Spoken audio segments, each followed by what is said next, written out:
You're paid to obey me, not outshine me."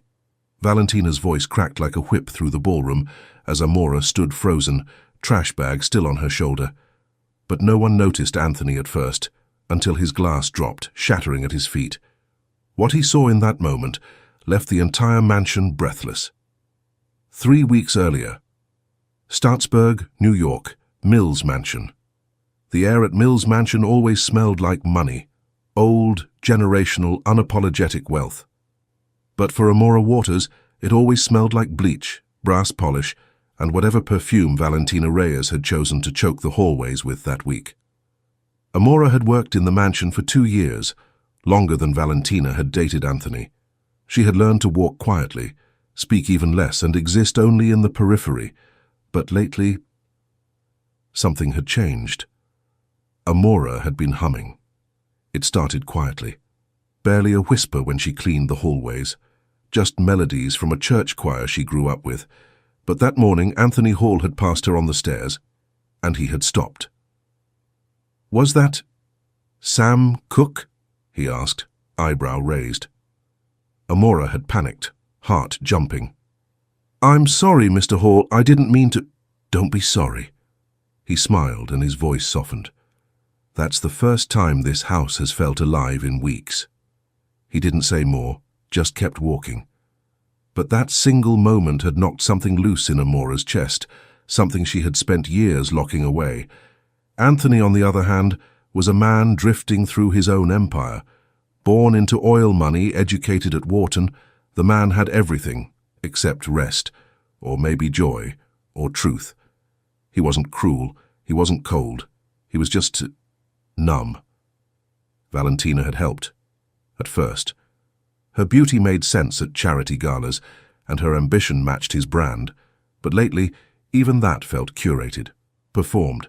He saw her laughing more for the cameras than for him, saw how staff avoided her gaze, how Amora seemed to tense around her, like prey when the hawk's shadow passed overhead. Anthony didn't say anything. Yet. But the silence between who he was and who he pretended to be was becoming deafening.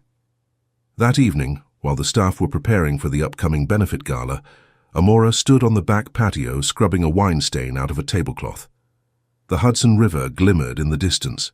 She never looked at the view, she only focused on the stain, until a soft voice interrupted her. "You really do everything here, don't you?" She turned. Anthony. Alone. He wasn't dressed in a suit, just a black sweater and slacks. Relaxed. Human. "I try," Amora said quietly. "I noticed," he replied. "You're the only person in this house who doesn't act like they're performing." Amora blinked, unsure how to respond. He smiled. "Don't worry, I won't keep you." As he turned to leave, she whispered, "Thank you. For earlier." He paused but didn't turn around. "I should be the one saying that," he said, then walked back inside. Later that night, Valentina saw the way Amora was walking a little lighter. She saw the way Anthony looked at her, even if he didn't realize it himself yet. She saw everything, and jealousy is quiet at first. A flicker. But by the time it speaks, it's already decided to burn the house down.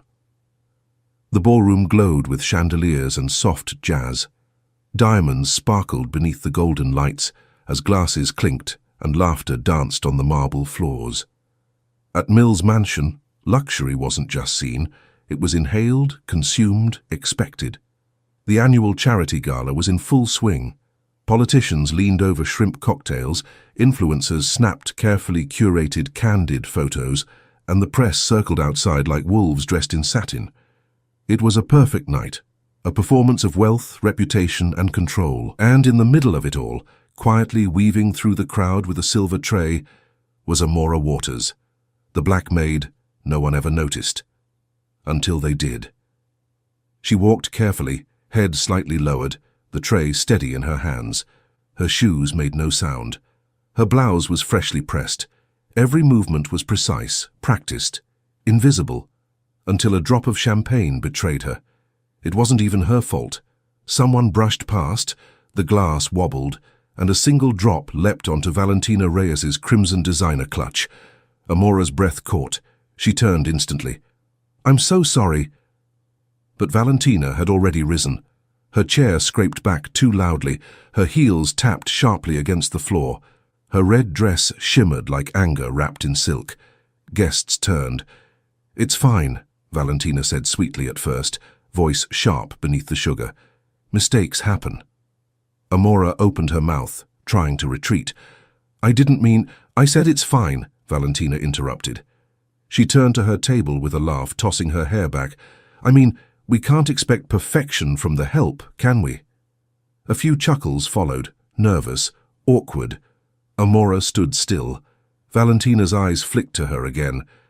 "Though I do wonder, do you always hover near the men or just mine?" The room stilled. Anthony Hall had just entered from the hallway upstairs, unnoticed by most. But Valentina's voice rose again, slicing through the silence. "You're paid to obey me, not outshine me." Amora froze, mid-step, trash bag now slung over her shoulder from earlier kitchen cleanup. The tray trembled slightly in her grip.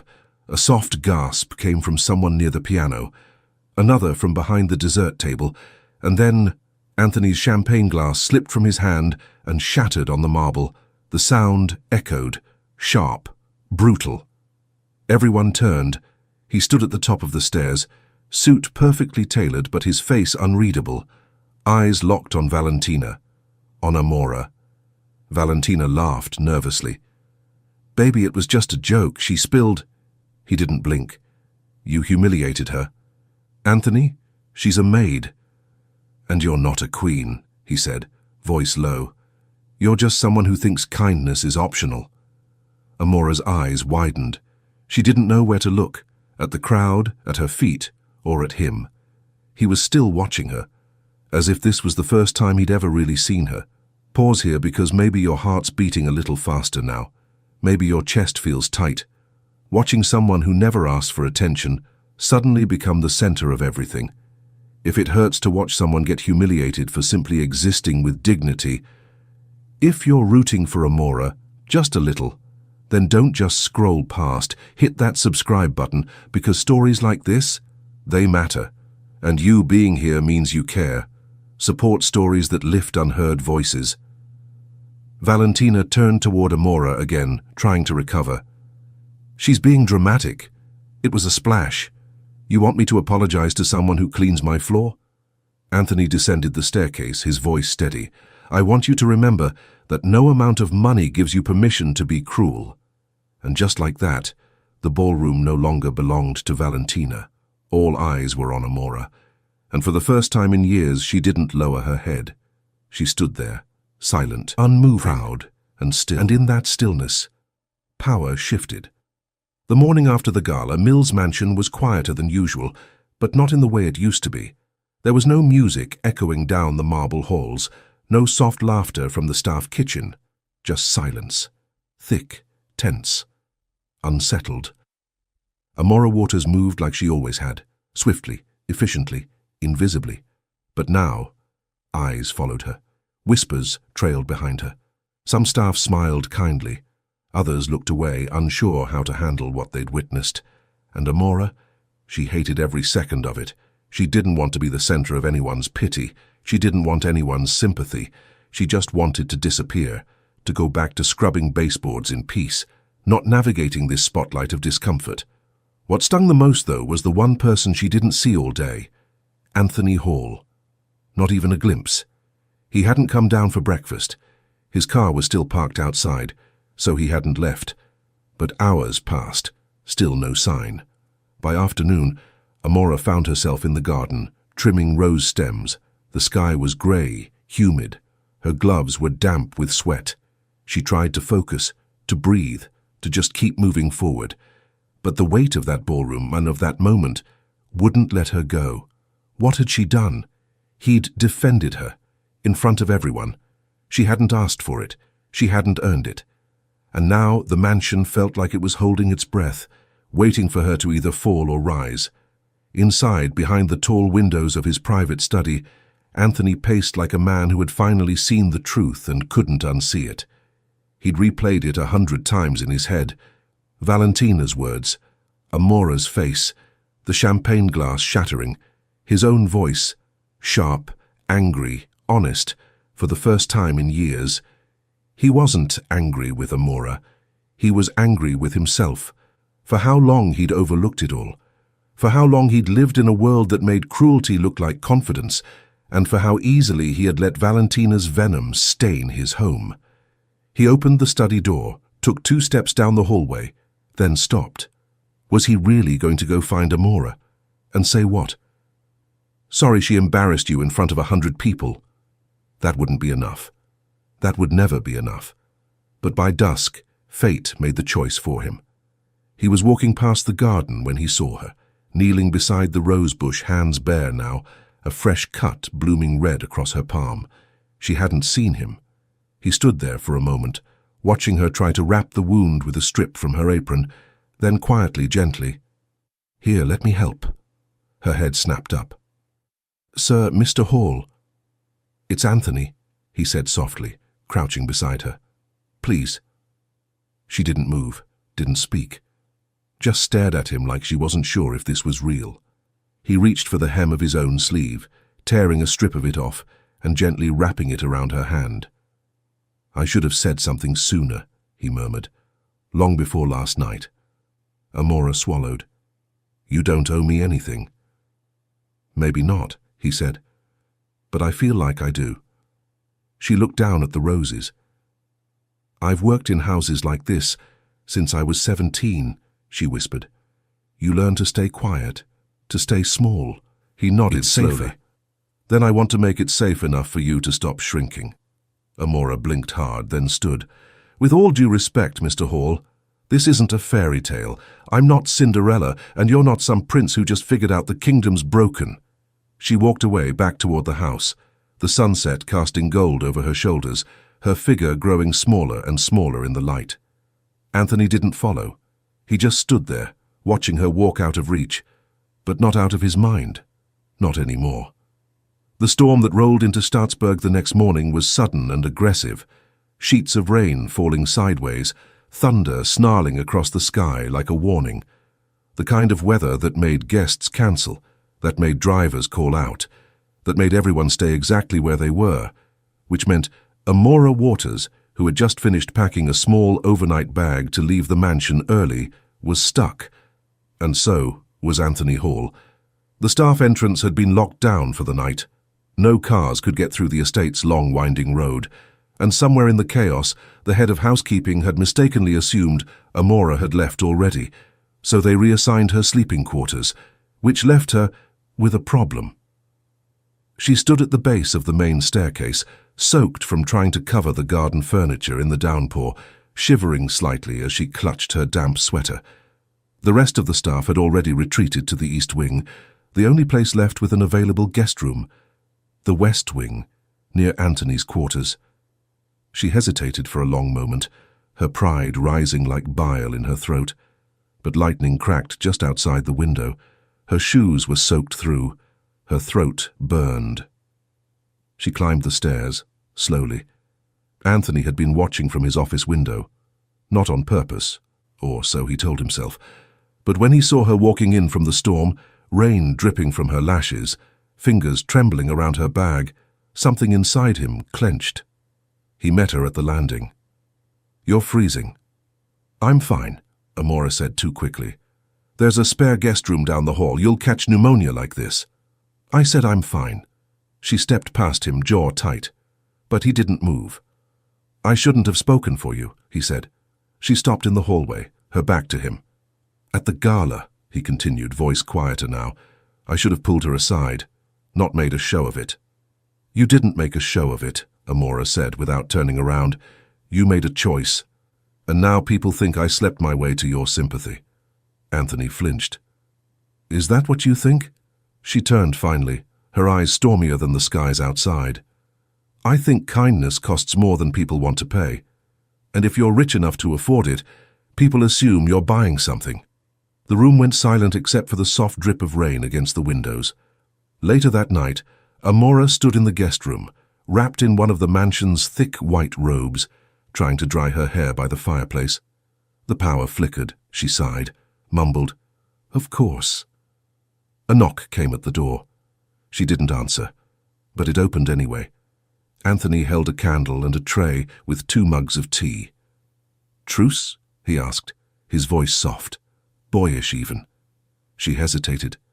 "Don't worry," he added. "I'm not here to defend the Empire." That made her smile, just barely. "What's on the tray? Peace offerings?" "Chamomile and ginger," he said. "You strike me as someone who doesn't like anything artificial." He set the tray down. "Don't ask how I know that. I pay attention now." She sat quietly as he handed her the mug. "I never asked," she said, not looking at him. "Why you didn't say something sooner, about the way she treated people, about what you saw." He exhaled slowly. "Because it was easier to stay quiet. That's the truth. I built a whole life on silence. It looks good in photos." She sipped her tea. "No," he said, "you're not silent. Because for the first time someone in this house made me want to be better. Not richer, just better." Amora looked at him then, not at his clothes or his family name or the mansion around them, but at the man, the vulnerable man sitting across from her in the candlelight, the one who didn't have the answers, but for once wasn't pretending to. For the first time in weeks, her shoulders softened. The silence that sat between them wasn't awkward anymore. It was honest. The rain hadn't stopped. By morning, the clouds still hung low like a warning that the storm wasn't over. Not outside, and definitely not inside the mansion. Amora didn't sleep much. Even in the warmth of the guest room, her thoughts twisted like ivy around the night before, the tea, the firelight, Anthony's voice. He hadn't tried to flirt. He hadn't even tried to fix things. He just sat with her, quietly, without asking her to perform or shrink. And that terrified her more than anything Valentina Reyes had ever said. She wandered into the library just after breakfast, thinking it would be empty. It always was. But Anthony was already there, sleeves rolled up, hair still wet from a shower, reading something with real focus. He looked up when she walked in and didn't hide his surprise, or his smile. "I didn't peg you for a reader," he said. "I didn't peg you for one either," she replied. He held up the book. "Business biographies, they don't count." Amora's fingers grazed the spines of the old shelves. "When I was little, I used to sneak into the back of the public library and read romance novels, the ones with the fancy covers and scandalous titles." Anthony chuckled. "Let me guess. You hid them behind a math textbook?" "No," she said with a faint grin. "I read them in the open. I wanted to believe something beautiful could happen to someone like me." The grin faded slowly from her face, and Anthony saw it. "Someone like you?" Amora's eyes stayed on the shelf. "Poor, black, raised by my grandmother, in a town no one can find on a map. I've scrubbed rich people's toilets since I was 17. You don't realize how invisible you are until you realize people walk past you like furniture." The silence that followed wasn't awkward. It was heavy, respectful, listening. She finally looked at him. "My grandmother always said, 'Don't let bitterness steal your kindness.' But she never had to work under someone like Valentina." Anthony set the book down. "I was raised to win," he said. "Boardrooms, deals, negotiations. My father taught me how to read a profit and loss statement before I learned how to tie a tie." He swallowed. "But no one taught me how to read people, or protect them." Amora crossed her arms, bracing herself. "Why are you telling me this?" "Because last night," he said quietly, "I felt like I was learning how to feel. For the first time in years." She didn't reply. Her throat ached with too many emotions she didn't have a name for. That afternoon, while cleaning the formal dining room, Amora found herself humming again, this time without thinking. A soft, low melody her grandmother used to sing while folding laundry. And she didn't hear Valentina come in until the song broke off mid-note. "You're getting comfortable," Valentina said, standing by the doorway with her arms crossed. Amora stiffened. "I mean, why wouldn't you be?" she continued. "Storm's got you playing house guest. You've already stolen the sympathy vote from the staff. What's next?" "My boyfriend." Amora didn't reply. She went back to wiping down the table. Valentina's heels clicked closer. "Listen to me very carefully," You might be able to fool him with sad eyes and soft-spoken charm, but you're still the help. And when this little drama blows over, he'll come back to his senses. They always do. Amora set the cloth down. I'm not trying to take anything from you, she said quietly. Valentina laughed. That's the problem. You don't have to try. All you have to do is exist. And that's enough to make men like him forget the women they should want. She turned and walked out, leaving behind the faint scent of her expensive perfume and years of internalized poison. Now pause right here, because I know some of you are feeling this. You're watching a woman fight a battle she never asked for, simply because she dared to be visible. And if you've ever been underestimated, overlooked, or made to feel small just for being present, then you already know why this story matters. So do something simple but powerful. Subscribe. Support voices like Amora's, stories like hers. Because we don't just watch stories like this, but we carry them.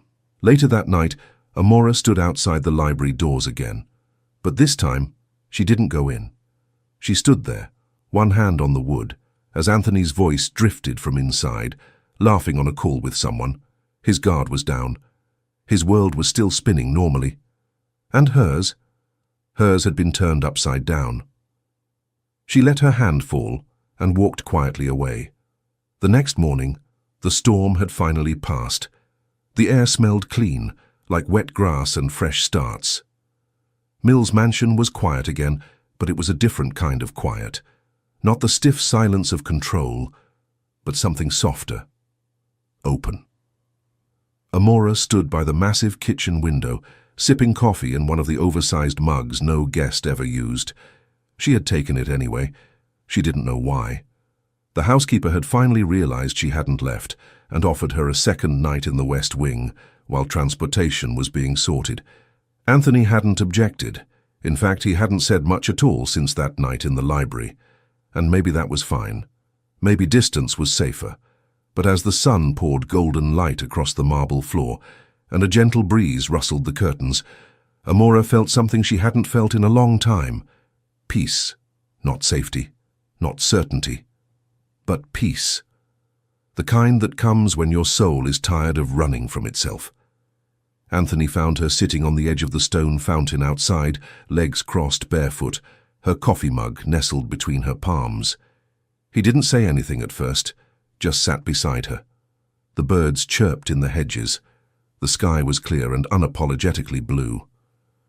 I used to think I had everything, he said quietly. Amora didn't look at him. But it turns out, I just had everything I could control. Still, she said nothing. I haven't seen my mother in 5 years, he continued. We fought about the company. I chose money over meaning. I thought I was being strong. She said I was being small. Amora turned to him now. Were you? He gave a sad smile. Yeah, I think I was. She studied his profile, how his jaw tightened when he talked about shame, how his voice lowered when it got too close to the truth. You don't talk like someone who's used to being vulnerable, she said. I don't live like someone who's earned it, he replied. They sat in silence. She stretched her legs, letting her toes trace the edge of the water. I haven't sung in years, she said suddenly. I used to sing in church, choir solos, all of it. He looked at her. Why'd you stop? After my grandmother passed, it felt disrespectful to sing happy songs. There was a long pause. Then, quietly, what would you sing right now, if you could? Amora didn't answer with words. She looked at the sky for a long moment. Then she closed her eyes, and she sang. Just a verse, soft, unpolished, beautiful. It was a hymn, old, honest. Her voice cracked halfway through, and Anthony didn't move. He just listened like he'd never listened to anything before. When she opened her eyes again, he was still watching her, but not with pity or admiration. It was something deeper, something terrifying, something sacred. I'm not trying to make this more than what it is, he said, voice low, but if I could choose someone to share quiet mornings with, it'd be you. Her chest tightened, and for 1 second, one impossible second, she let herself imagine it, she and him. Coffee and sunlight, Laughter and music and no one watching like she didn't belong. But then reality returned, sharp and unrelenting. She stood. "You don't know me," she said. "Not really." "I'd like to," he replied, rising too. She looked away. "This isn't real, Anthony. This is a moment, not a life." Then she turned and walked inside, leaving him there, barefoot beside the fountain, heart cracked open, and nothing he could do to stop it. The calm never lasts, not in places like Mill's mansion. 2 days after the storm cleared, the house filled again, with noise, with movement, with people. A small press event had been rescheduled. A senator's wife was touring the gardens. Caterers rolled in early to prepare the kitchen. And Valentina?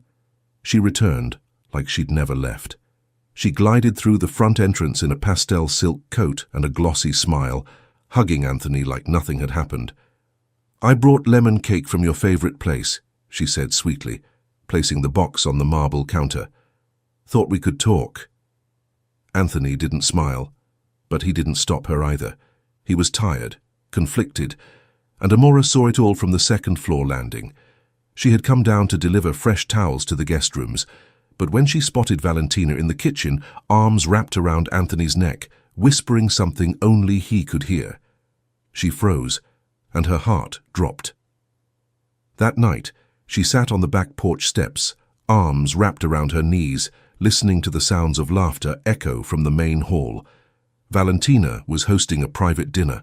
Staff had been called back. Amora had not been asked to help. She wasn't sure if that was mercy or exile. She stared at the stars, but all she could think about was the way Anthony hadn't looked up, hadn't looked for her.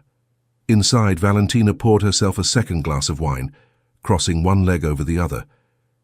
"You've been quiet," she said to Anthony. "I'm tired." "You're confused," she corrected. "You've got a savior complex. It's cute." Anthony looked at her. "Don't." She leaned in, eyes narrowing. "I'm not the villain here. You think Amora wants nothing. Wake up, Anthony. Women like her always want something. She's not special. She's a strategy." "That's enough," he said, voice low. But she wasn't done. "I know you feel guilty, maybe even charmed by her dignity, but don't mistake silent for sincere.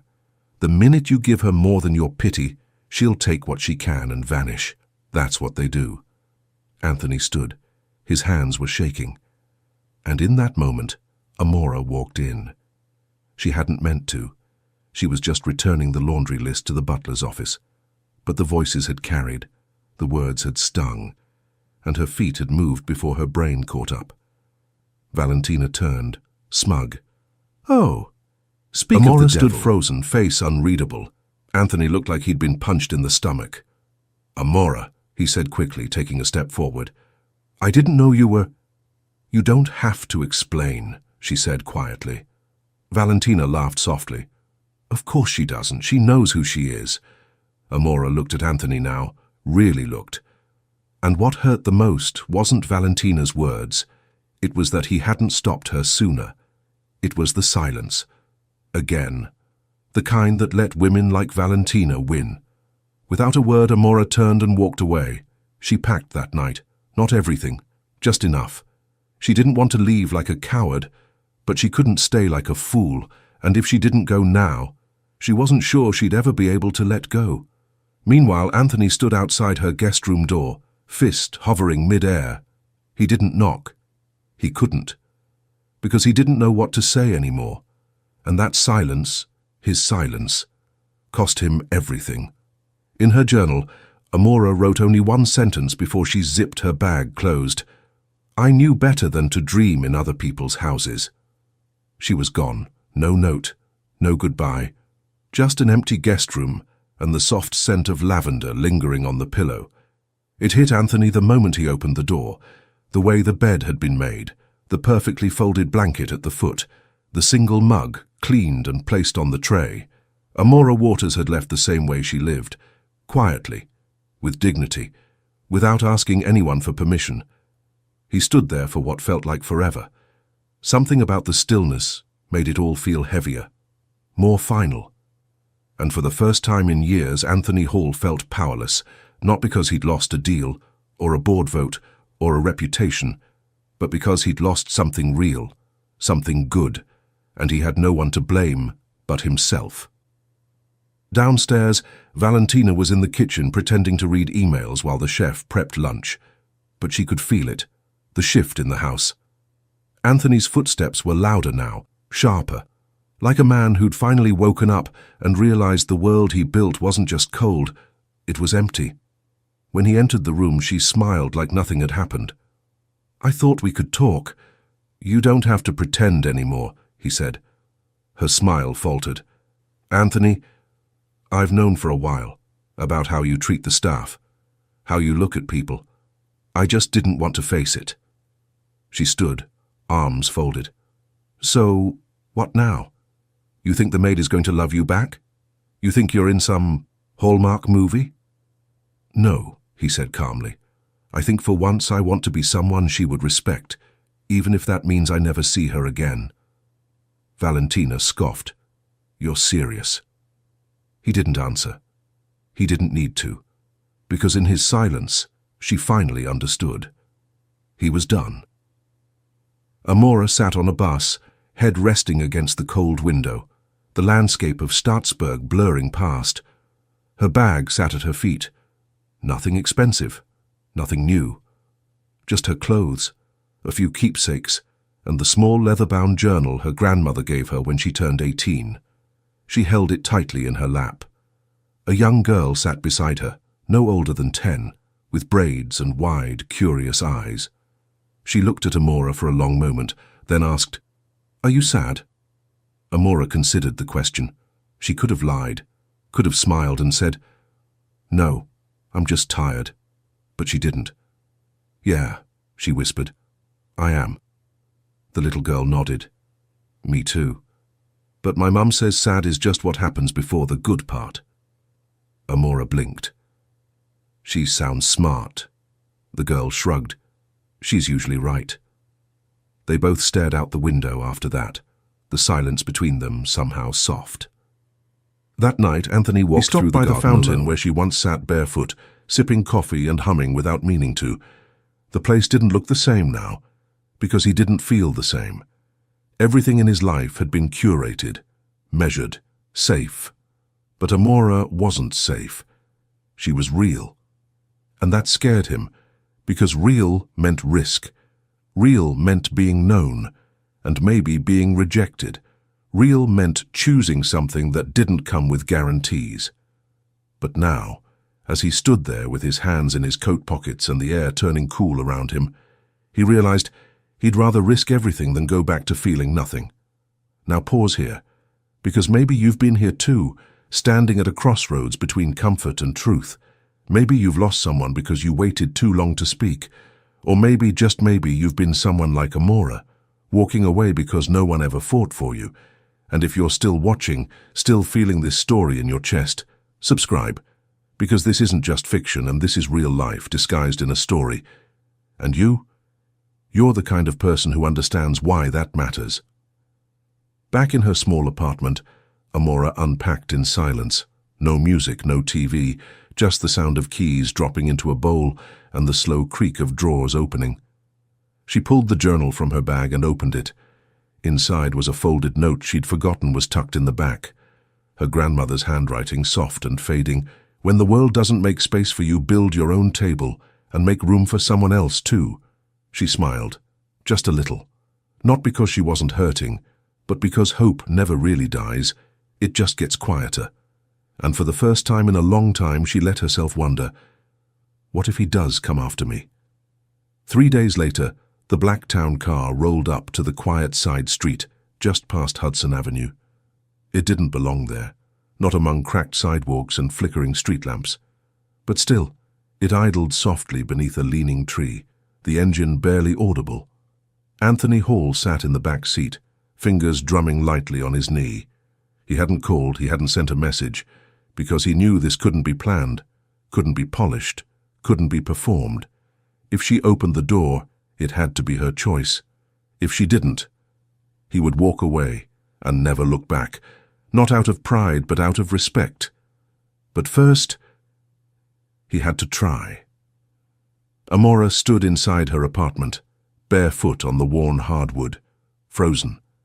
She had peeked out the window when she heard the car. And now she stood by the door, heart pounding, arms folded across her chest. She didn't owe him anything. She had nothing to prove. But still, she opened the door, and there he was. No suit, no driver opening his door for him. Just Anthony, holding something wrapped in brown paper and looking like he'd been standing in the rain, even though it hadn't rained at all. "Hi," he said. She stared at him for a long moment. "You came." "I didn't know if I should," he replied. But not trying felt worse than failing. Silence. Then she stepped aside, just slightly. He entered slowly, holding the wrapped package like it might fall apart if he moved too fast. "I brought you something," he said. She looked at him, skeptical. "If it's money." "It's not," he cut in. "It's something my mother gave me before we stopped talking." He handed her the package. Amora unwrapped it carefully. Inside was a vinyl record. Old, worn. Sam Cooke. "A change is gonna come." Her fingers trembled slightly. "I never listened to it until after you sang that night," he said softly. "Now I can't stop." She swallowed. "Why are you really here?" Anthony looked at her. No armor, no spin. "Because I realize something," he said. "Every room I walk into feels empty when you're not in it." She blinked, biting the inside of her cheek. He stepped closer. "I don't want to rescue you, Amora. I don't want to pity you. I just want to know you, if you'll let me." Her voice was quiet. "You waited too long." "I know," he said, "and I might have already lost you, but I wanted you to hear it from me. Not in a letter, not in a rumor, from me." She held the record to her chest, and after a long pause she said, "My grandmother used to say that real love doesn't beg, it builds." He nodded. "Then let me build it, from the ground up. No promises except this. I'll never let anyone make you feel small again. Not in my house. Not in my life." Her eyes filled, but she didn't cry. She just exhaled, finally, and nodded.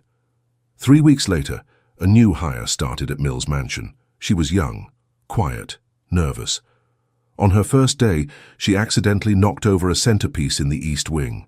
She braced for impact, an insult, a scolding, something sharp. Instead, she heard footsteps behind her. "Hey, don't worry. We all knock something over when we're trying too hard." The girl turned.